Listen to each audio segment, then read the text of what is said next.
अस्सलाम वालेकुम नाज़रीन, आप मेरा यूट्यूब चैनल देख रहे हैं। मैं हसीब याकूब। नाज़रीन, पाकिस्तान के सर पर इस वक्त एक बहुत बड़ी तलवार है जो कि लटक रही है। पाकिस्तान एक तरफ तो इकोनॉमिक क्राइसिस में बुरी तरह फंस चुका हुआ है, दूसरी तरफ पाकिस्तान में दहशतगर्दी जो है वो भी दोबारा से सर उठाती फिर रही है, और एक लॉ एंड ऑर्डर का क्राइसिस जो है वो भी जन्म लेता जा रहा है। इन तमाम मामलात में और इन तमाम तर क्राइसिस में जो है पाकिस्तान के जो पड़ोसी मुल्क है भारत, उसने मौका देखकर एक ऐसा वार किया है जो कि पाकिस्तान की जो लाइफ लाइन है, अगर हम कहें कि उसको डैमेज कर देगा तो गलत नहीं होगा। भारत ने पाकिस्तान को 90 रोज का नोटिस दिया है, अल्टीमेटम दिया है कि इंडस वाटर ट्रीटी पर भारत के साथ बैठकर दोबारा से उसको रीनेगोशिएट किया जाए।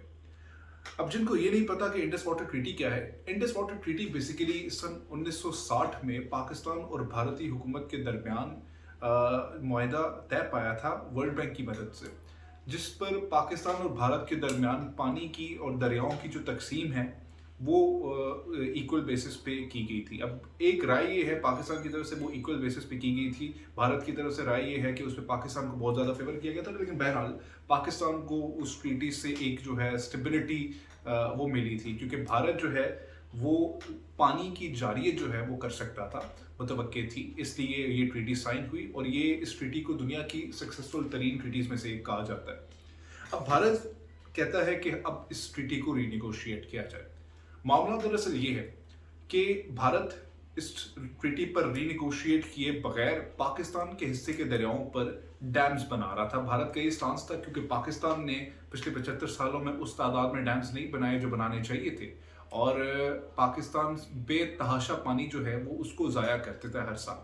तो भारत ये कहता है कि हम डैम्स बना लेते हैं, हम पानी को स्टोर नहीं करेंगे, बस हम अपनी ज़रूरत के लिए जो कंज्यूम नहीं करेंगे, हम पानी को सिर्फ स्टोर करेंगे और आगे आपकी तरफ भेज देंगे ताकि कम से कम पानी वेस्ट ना हो। अगर पाकिस्तान उसको स्टोर नहीं करना चाहता तो ना करे, लेकिन भारत कर ले। ये भारत का स्टांस था जो कि वो इंटरनेशनल इदारों में जाके देती रही है।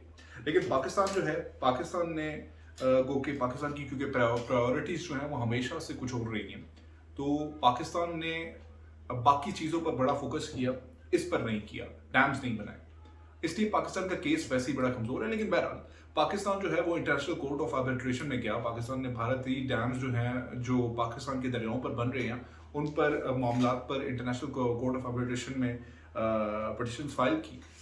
तो अब भारत जो है वो इस चीज़ से इरिटेट हो रहा है। भारत ये कहता है कि उनके जो डैम्स हैं जो वो बना रहे थे पाकिस्तान की दरियाओं पर, धड़ल्ले से बना रहे थे, उन पर जो है भारत कहता है कि हमारी कॉस्ट बढ़ रही है, इसलिए अब पाकिस्तान को सोचना पड़ेगा। गोया भारत ने ये धमकी दी है कि अगर पाकिस्तान इस पर रीनेगोशिएट नहीं करता 90 रोज के अंदर, तो भारत जो है वो इस ट्रीटी से एग्जिट कर सकता।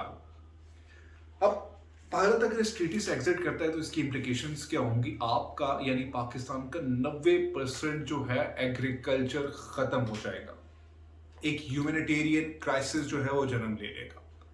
पाकिस्तान के लिए भारत का इस ट्रीटी से एग्जिट करना पाकिस्तान के खिलाफ ऐलान जंग है, और इस ऐलान जंग को पाकिस्तान किस तरह से डील करेगा, या आया वो इसको होने देगा कि नहीं देगा, ट्रीटी पर रीनेगोशिएशन की तरफ जाएगा या इंटरनेशनल कोर्ट्स में कोई सहारा ढूंढता है, ये तो आने वाला वक्त ही बताएगा। लेकिन इस वक्त तक तो हमारे हुक्मरान जो हैं वो उनकी प्रायोरिटीज़ ही हो रहे हैं, इलेक्शन करवाना है नहीं करवाना, हुकूमत 2 महीने लटकानी है, 4 महीने लटकानी है, या क्या करना है, ये बेहतर जानते हैं। लेकिन इस वक्त जो है इनकी प्रायोरिटीज़ में ये मामला बिल्कुल भी नहीं है, और ये ऐसे इसको रिलैक्स होकर ले रहे हैं जैसे कुछ हुआ ही नहीं है। हालांकि ये बहुत बड़ा क्राइसिस है जो जन्म ले सकता है, क्योंकि वो नरेंद्र मोदी की गवर्नमेंट जो है वो कश्मीर में आर्टिकल 270 और 35A को उड़ाकर भी दिखा चुकी है।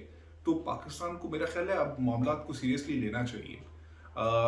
छोड़ दें ये सियासी लड़ाइयाँ, छोड़ दें इमरान खान को 2 मिनट के लिए, छोड़ दें पीटीआई के लोगों को 2 मिनट के लिए, शेख रशीद को कैसे रगड़ना है, पीटीआई को दीवार से कैसे लगाना है, छोड़ दें इनको। ये चीज़ें फैसले करने दें अवाम को। आप लोग इन कंस्ट्रक्टिव ग्राउंड्स पर फैसला करें।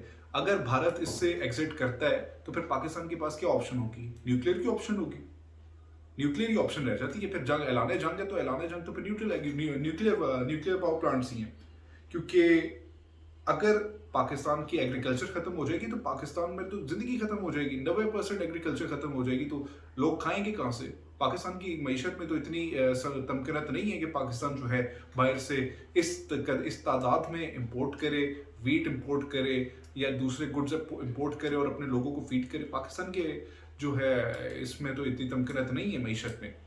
تو یہ اب معاملے کو بڑا سیریسلی دیکھنا چاہیے. میں حیران اس بات پہ ہوں کہ اس معاملے کو میڈیا نے رپورٹ صحیح طریقے سے نہیں کیا. اخباروں میں آ گیا, سرسری سا ہیڈ لائنز میں چلا دیا, لیکن اس پر بات نہیں ہوئی ہے, اس پر بحث نہیں ہوئی ہے. تو کیا یہ اتنا آسان معاملہ ہے یا اتنا سہل معاملہ ہے کہ اس کو ڈیل کرنے کے لیے کوئی طریقہ کار بھی نہیں بنایا گیا؟ تو اب یہ ایک بہت بڑا کنسرن ہے جس پر میں سمجھتا ہوں کہ گورنمنٹ کو سوچنا پڑے گا اور ٹائملی فیصلہ کرنا پڑے گا. آیا ری نیگوسیشنز کی طرف جاتے ہیں یا کوئی لیگل آپشن دیکھتے ہیں کہ انڈیا کو باؤنڈ کیا جائے اس ٹریٹی میں ایگزٹ نہ کرنے سے؟ ٹھیک ہے جی, وہ ایک علیحدہ بحث ہے کہ وہ وہاں پہ ڈیمز بنا رہے ہیں نہیں بنا رہے ہیں, لیکن بہرحال اس پر جو ہے اگر وہ اس سے ایگزٹ کر جاتے ہیں تو پھر کیا آپشن ہوگی پاکستان کے پاس, یہ بڑی کلیئرلی بتانی پڑے گی تاکہ بھارتی حکومت کو بھی پتہ ہو کہ اگر ہم یہ کر رہے ہیں تو یہ ایک اعلان جنگ ہے.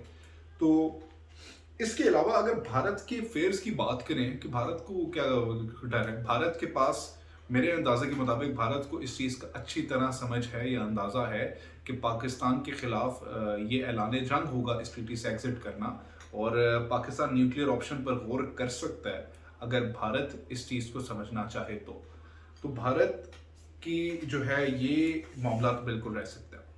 دوسرا ایک چائنا کا فیکٹر ہے جو بھارت کے لیے بڑا ڈیمیجنگ ہو سکتا ہے اگر وہ اس ٹریٹی پر سے ایگزٹ کرنا چاہتا ہے.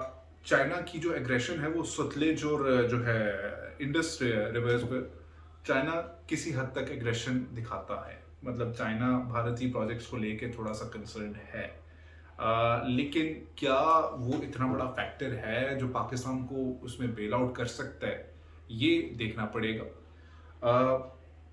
بھارت کے لیے ایک بڑا کنسرن اس وقت یہ ہو سکتا ہے اس پر سے ایگزٹ کرنے پہ کہ ورلڈ بینک جو جیسا ادارہ ہے یا دیگر جو ڈپلومیٹک انسٹیٹیوشنز ہیں اس پر بھارت کے کو آئسولیشن نہ ہو یا اس پر بھارت پر کرٹیسزم نہ ہو. لیکن جس طرح سے کشمیر کا معاملہ پیش آیا ہے تو یہ ایک بڑا ڈیپ کنسرن ہے, کیونکہ وہ ایسے معاہدے اپنے پڑوسی ممالک کے ساتھ ان پر سے پیچھے ہٹتے جا رہے ہیں جو کہ دہائیوں پہلے کیے گئے تھے. تو اس پس منظر میں کشمیر کے کانٹیکس میں رہتے ہوئے یہ ایک بہت بڑا کنسرن ہو سکتا ہے اگر بھارت جو ہے وہ انڈس واٹر ٹریٹی پر سے جو ہے ایگزٹ کر جاتا ہے. پاکستان کو سوچنا پڑے گا کہ پاکستان نے اپنے سروائیول کی جنگ کہاں کہاں لڑنی ہے, کیسے لڑنی ہے, اور اس کو اعلانیہ طور پر لے کے چلنا پڑے گا. کیونکہ اگر پاکستان خفیہ پالیسیز بناتا رہا تو شاید بہت سارے ایسے لوگ ہیں جو سر اٹھائیں گے اور بہت ساری ایسی طاقتیں ہیں یا قوتیں ہیں جو سر اٹھائیں گی. لہٰذا پاکستان کو اپنی پالیسی ایک یونانیمس پالیسی بنانی پڑے گی اور اس کو اعلانیہ طور پر لے کے چلنا پڑے گا. اس ولاگ سے مجھے دیجیے اجازت. امید ہے کہ حکومت پاکستان اس معاملے پر غور کرتی ہے. مجھے دیجیے اجازت. اللہ نے کے بعد.